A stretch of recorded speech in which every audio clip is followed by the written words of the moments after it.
Hello, my beautiful jewels, and welcome back to the Fishbowl with Jade. As always, thank you for giving me something that is incredibly valuable and something that you can never get back your time. In a world where everyone is competing for your attention, pulling at your focus, and trying to convince you that what they have to say is the most important thing you'll hear all day, the fact that you've chosen to spend a little bit of your day here with me is something I never take for granted. Whether you're listening from your car, your office, your kitchen, your morning walk, or maybe you're hiding in the bathroom pretending to work, know that I appreciate you. Now, my jewels, you know what time it is. Grab your scuba gear, check your oxygen tanks, adjust your mask. Make sure your regulator is working properly because we're about to dive beneath the surface, down where the conversations get uncomfortable, down where the truth gets murky, down where we challenge assumptions, examine human behavior, and talk about the things people often think but don't always say out loud. So come on, my jewels. The water is waiting. Let's dive. Over the course of more than 30 years in leadership, I've watched some fascinating things unfold. I've watched employees defend managers who were actively blocking their growth.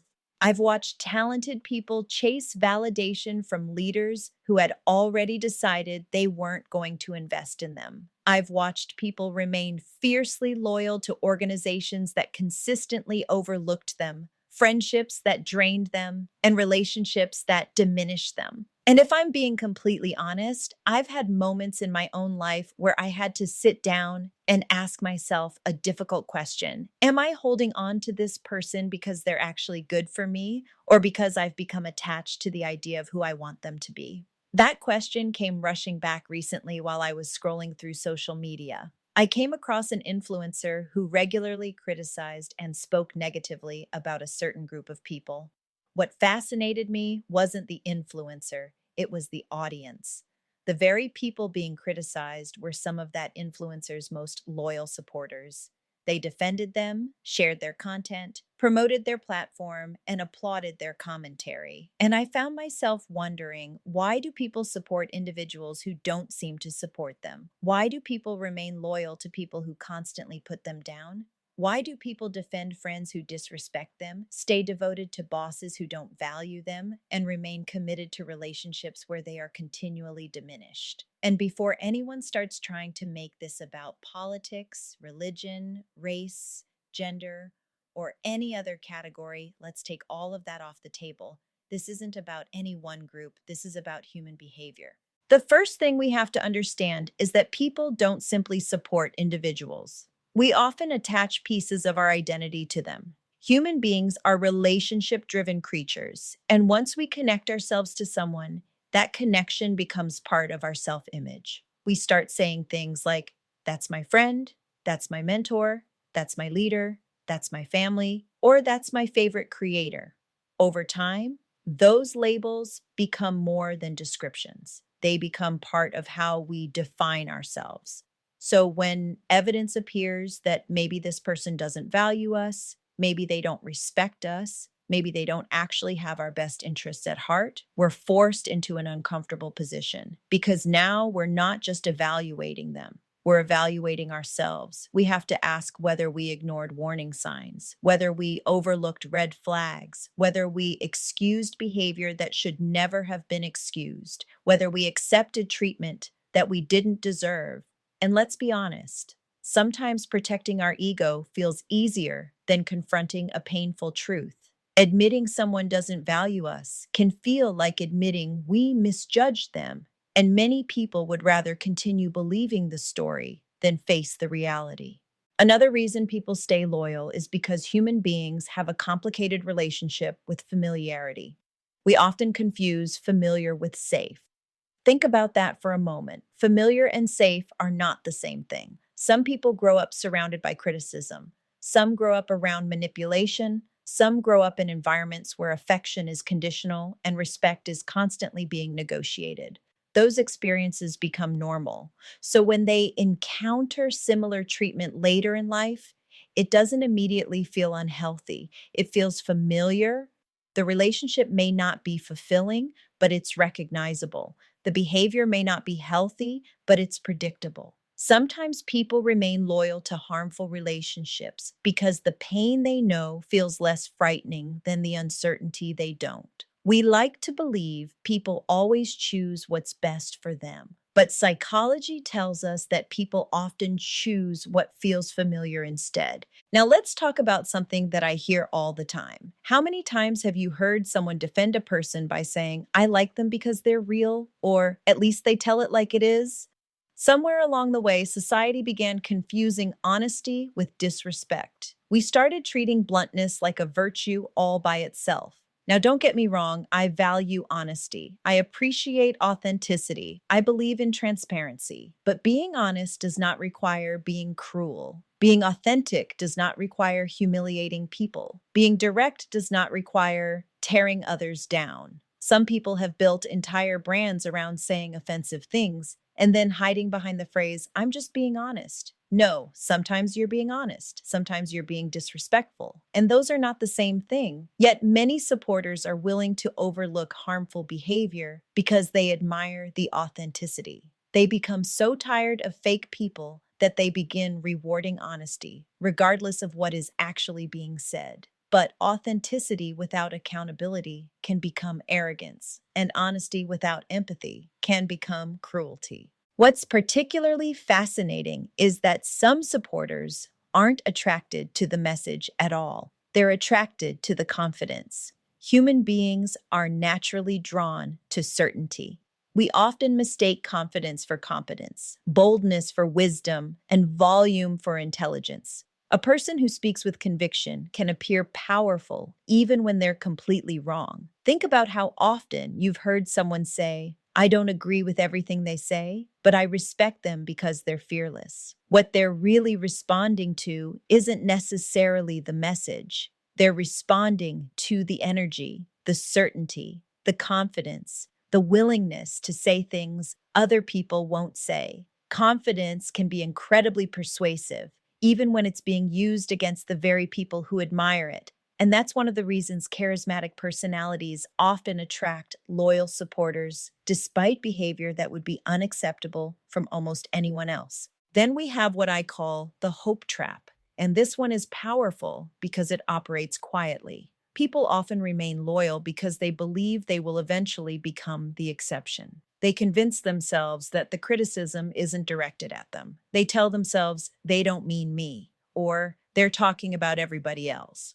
They believe that eventually they'll earn the respect, recognition, validation, or approval they've been seeking. They keep showing up. They keep supporting. They keep investing. They're waiting for the compliment, the acknowledgement, the invitation, or the acceptance that never seems to come. And unfortunately, some people spend years trying to earn something that was never going to be given. They keep pulling up a chair to a table where nobody ever intended to save them a seat. Whether it's a friendship, a workplace, a relationship, or a public figure, the hope of being chosen can keep people attached far longer than they should be. Psychologists have another explanation for this behavior called the sunk cost effect. Imagine supporting someone for years. You've defended them, promoted them, invested your time, your energy, your emotions, maybe even your reputation.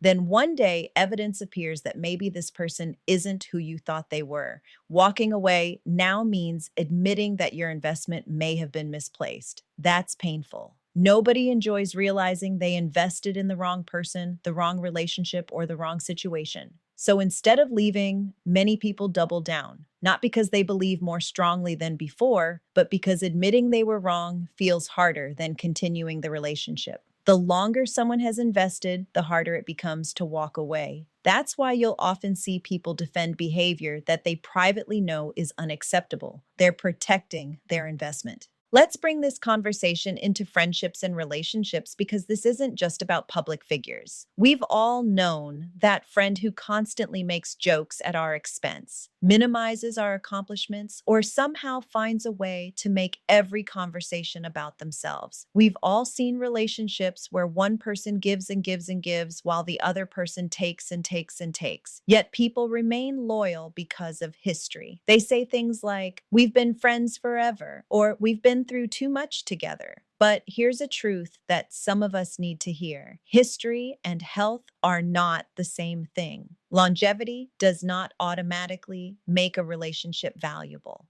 Just because someone has occupied space in your life for 20 years doesn't mean they deserve unlimited access to the next 20. Sometimes we confuse time invested with value received, and they're not always the same thing. Another uncomfortable truth is that some people mistake abuse for strength. If a person grows up believing criticism is love, they may spend adulthood chasing criticism. If intimidation is presented as leadership, they may begin to admire intimidating people. If affection is conditional, they may spend years seeking approval from people who continually withhold it. Not every harsh person is strong. Not every intimidating person is wise. Not every loud person is confident. Sometimes what appears to be strength is simply domination wearing a different outfit. And because human beings often repeat patterns they learned early in life, they can find themselves drawn to the very behaviors that have hurt them before.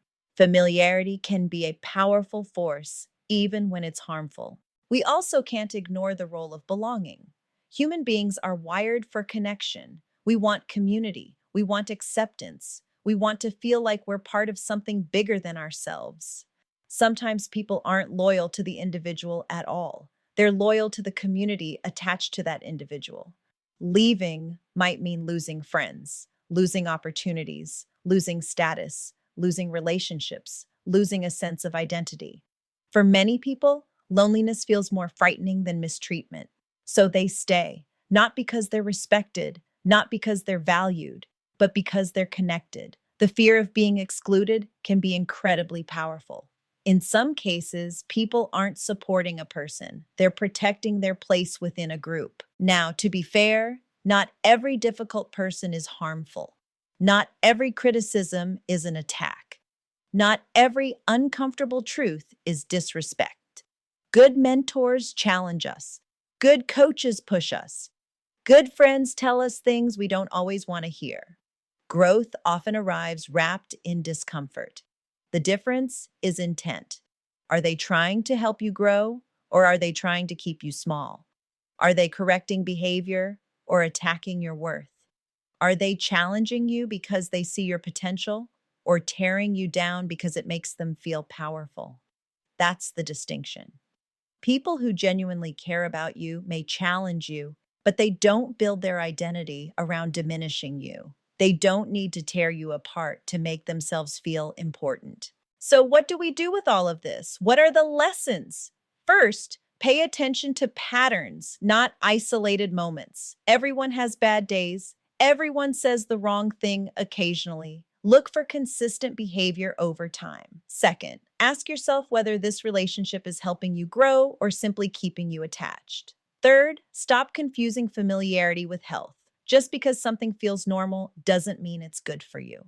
Fourth, examine whether you're seeking approval from someone who has already shown you they have no intention of giving it. Fifth, ask yourself whether you're supporting the actual person or merely the idea of who you wish they were. And finally, remember that loyalty is a virtue, but loyalty without boundaries can become self-betrayal. You can be compassionate without being a doormat. You can be loyal without sacrificing your dignity. You can care about people without abandoning yourself. And that brings me to what may be the most important question of today's conversation. At what point does loyalty become self-betrayal? We celebrate loyalty, we teach loyalty, we praise loyalty, but we rarely discuss misplaced loyalty. Loyalty becomes dangerous when it requires sacrificing your peace, your confidence, your self-respect, your values, or your sense of self. Loyalty is a beautiful quality until it starts costing you who you are. Sometimes the greatest act of self-respect isn't learning how to stay, it's learning how to leave, learning how to recognize when someone values your support more than they value you, learning the difference between being challenged and being diminished, learning the difference between being appreciated and being used, learning the difference between loyalty and self-abandonment. So, my jewels, here's the question I want to leave floating in the bowl today. Have you ever supported someone who clearly didn't support you? A friend, a partner, a boss, a family member, a leader, an influencer? Why did you stay? What finally made you leave? Or are you still there hoping things will change? And perhaps the biggest question of all, are you supporting that person because they genuinely add value to your life? Or because you've become attached to the idea of who you wish they were? Well, my beautiful jewels, our oxygen tanks are getting low, and it's time for us to slowly rise back to the surface. Nice and easy, no rushing. Let's decompress. Let's take a moment to process everything we discovered beneath the water today. Because growth doesn't happen during the dive. Growth happens when we reflect on what we found once we come back up for air. Thank you again for spending part of your day with me here in the Fishbowl with Jade. If you enjoyed today's conversation, make sure you follow, subscribe, rate, review, and share the podcast with someone who might enjoy diving into these waters with us. You can find the Fishbowl with Jade on Spotify, Apple Podcasts, YouTube, Amazon Music, iHeartRadio, and Good Pods. Until next time, my jewels, keep exploring, keep questioning, and keep growing. Stay classy, stay curious, and stay ever evolving. I'll see you on the next dive. This has been The Fishbowl with Jade.